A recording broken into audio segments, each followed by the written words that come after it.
Hey Out Louders, hey guys. Coming to you from Aruba. We just spent the last week in paradise. First and foremost, we want to thank our friends Rick and Roger. We stayed at their house for the week and it was amazing. Such gracious hosts, but now we're going to take you around Aruba and show you our top 5 things with a special surprise at the end. Ooh. That has a lot to do with our future together. Wow. I'm curious now. Let's go!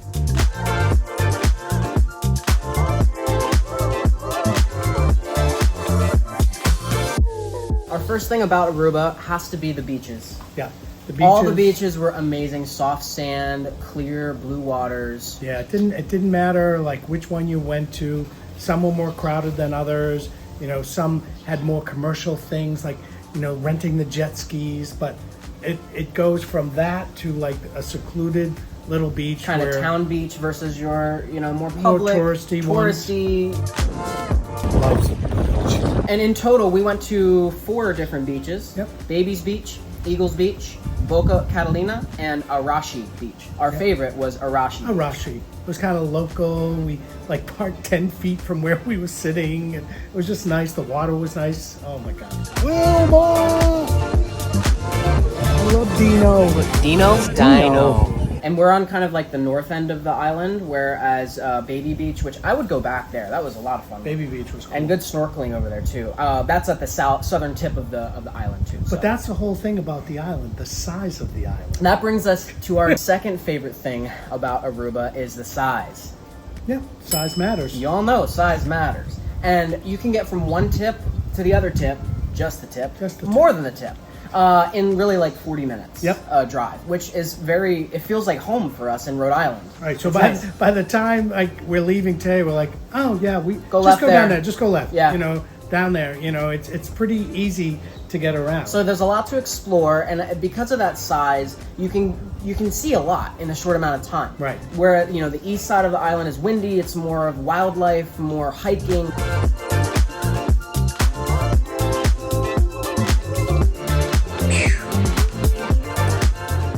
Let's do that. All right, let's do it. Up for it. Ooh, wait, do you see, is that? There's a people up there.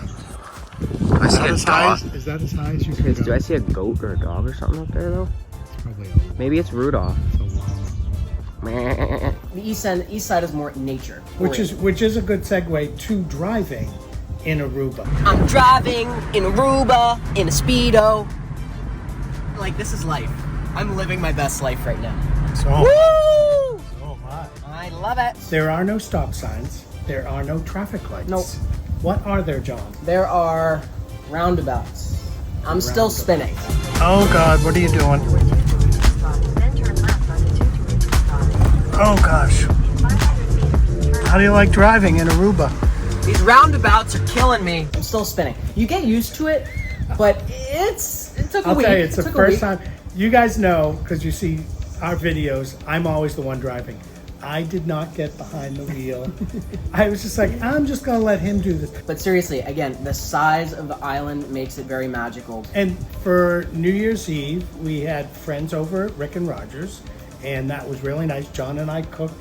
We grilled some steaks and potatoes and zucchini, and it was really nice, really laid back. There was just 6 of us. 2, 4, 6, 7 of us. 7 of us. 7 of us here, and it was nice. Rick and Roger had some of their friends over, and then at midnight, it totally and literally blew my mind. Blew our mind. This is our 3rd favorite thing about Aruba. If you can come for New Year's, totally do it. This is such a unique experience because of the size of the island. If you get into a high point, which our balcony was a great viewing point for this, 360 degrees around you, fireworks, good ones going on everywhere. Not just like people throwing like, you know, a couple bottle rockets. No, up I mean, in the of air. course, the Marriott, which is what we're very close to right here, had amazing fireworks. But then, you know, just down the street in this barrio, like there's so many different. It looked crazy though. Like it seriously was crazy. Better than any 4th of July that I've seen. And people like next door were doing it, but you could see, as John said, all around, all on the beach, everybody firing, and not just like, you know, 6 fireworks down. No, it went on for a like good 20 minutes. We've all seen fireworks. Once you've seen one, you've seen them all, in my opinion. Yes. it was the way that this was done, how unique it was, just everybody. Another kind of cool cultural thing that they do here for New Year's, at the closing day of business on New Year's Eve, all the businesses go outside and tie these like strings of firecrackers together. I don't remember the name of them, but I'll put it on the screen right here. And as we're driving around, a string, not just like a string like this. Oh no! Like the length of your business, like city blocks. Right. So, and then they would go on. They would light them, like it. And we were driving around. I'm like, guys, just get down. Get down. I thought something was happening. We used to drive bys in our neighborhood. So, but I guess it's for good luck and prosperity to kick off 2025. There you go. And we found shrapnel of these fireworks throughout everywhere, from east side to west side, from the north tip to the south tip, everywhere. Right, like a little market to like a Mercedes dealership have them. So everybody does it. It's kind of cool. I thought that was a very unique thing. I would love to start it. That'd be fun. But it's like, oh God. We even saw some of these firecrackers.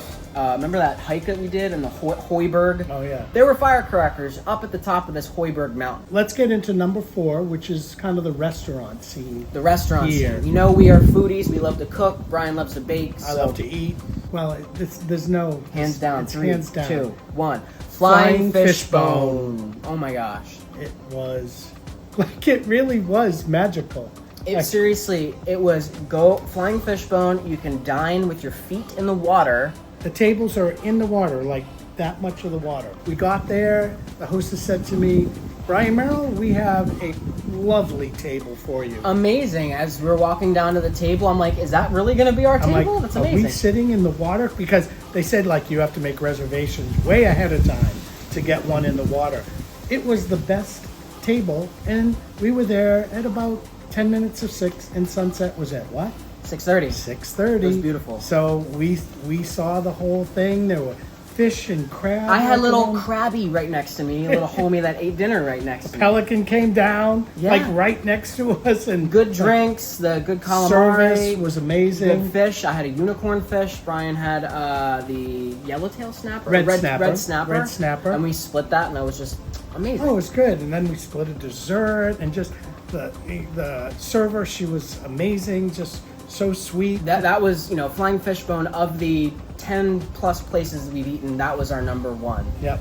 Absolutely. Well, the number two would be the breakfast spot that we did this morning, and we've also did once earlier this week, and that was at the Coco Cafe, which is inside of the Boardwalk Resort. Yeah, just right down the street from where we're staying. Gosh, it's stunning. The setting is lush and tropical. You're sitting within like all this flora and fauna. It's amazing. Again, the food looked and tasted amazing. I guess is over there.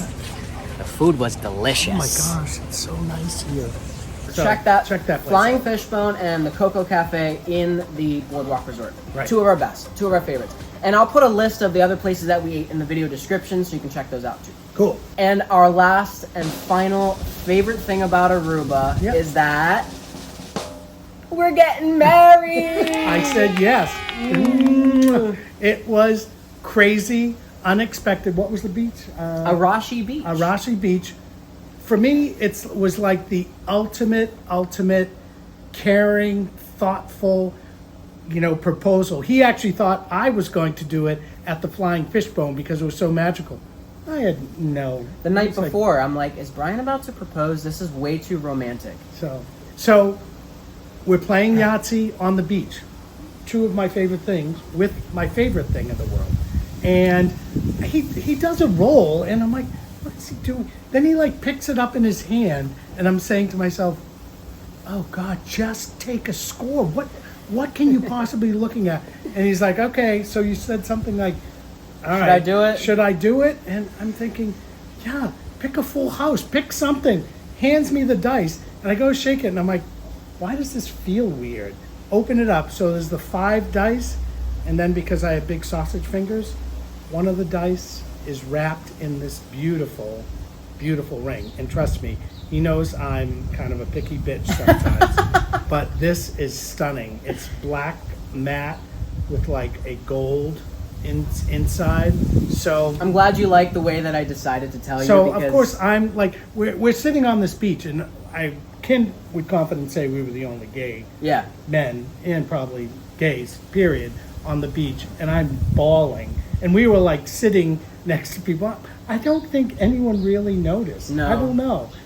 Because I wasn't going to jump up and start screaming. One, because I'm not that way, but I was very emotional, and it was just really magical. And when I say totally unexpected, because the first thing I said to him, I was like, Are you sure? Are you sure about this? You sure you want to do this? Because I think of it, but I'm like, does he really want to be? I've had the ring for months, and I was just thinking of how to pop the question. One of the ways was going to be, there's this lighthouse, California Lighthouse here, and I had booked a private dining experience at the top of the lighthouse. And I was wondering why he was so adamant about it. And it's expensive. It was very expensive. It was like a $400 meal. And I said, no. But you're the only people at the top of the lighthouse in a 3-course meal.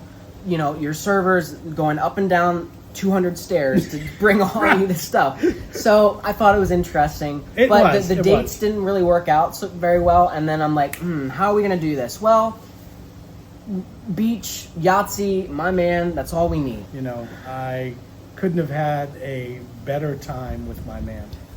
I don't know how long we have.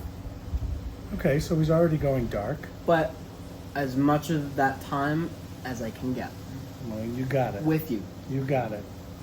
Aruba, Key West, Puerto Vallarta, or just in Providence, wherever we are. Wherever we go.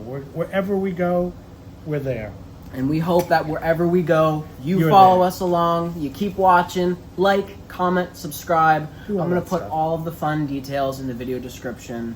Thanks for watching, you guys. This has been a fun trip to Aruba. It has been. And as always, don't forget to live your lives out loud. Bye, guys. And thanks again, Rick.